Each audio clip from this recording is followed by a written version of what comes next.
Questo è un messaggio ET Alert, il sistema di allarme pubblico che una volta operativo invierà messaggi in tempo reale nelle aree interessate da gravi emergenze.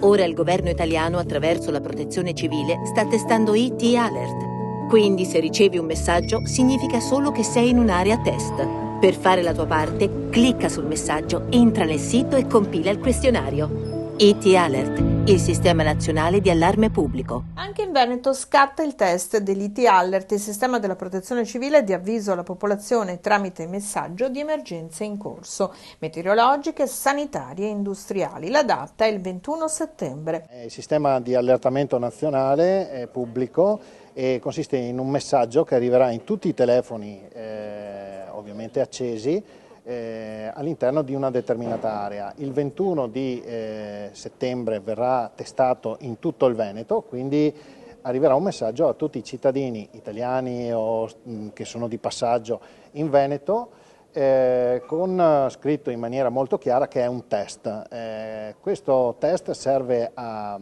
fare in modo di verificare che il sistema funzioni, che la copertura sia massima, che arrivi a tutti i telefoni cellulari, e servirà poi per dare degli allertamenti qualora ci siano delle situazioni emergenziali in corso o in arrivo, anche dando indicazioni operative ai cittadini su cosa fare.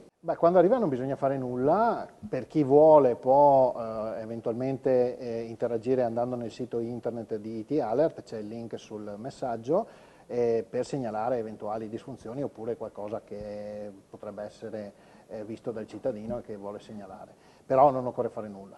Il sistema è gestito a livello nazionale dal Dipartimento della Protezione Civile Nazionale e quindi si prevede questo periodo di test che terminerà mi pare nel mese di ottobre e dopodiché ci sarà, dipenderà anche molto dall'esito del test, l'aggiustamento del sistema e dopodiché entrerà in funzione anche attraverso la formazione dei cittadini. Ci sono già degli spot che vengono trasmessi attraverso i mezzi di comunicazione, la stampa, per spiegare ai cittadini cosa fare, come approcciarsi a questo nuovo sistema che è aggiuntivo, non è sostitutivo di nulla. Una piattaforma che funziona a tutti i livelli? È una piattaforma che ha lo scopo di garantire uno strumento in più per il cittadino per limitare la sua esposizione al rischio, quindi un sistema che è già stato collaudato anche oltreoceano negli Stati Uniti, che è stato collaudato in alcuni paesi d'Europa e che qualche cittadino italiano magari che era in ferie mi ha segnalato, io l'ho ricevuto ed effettivamente funziona.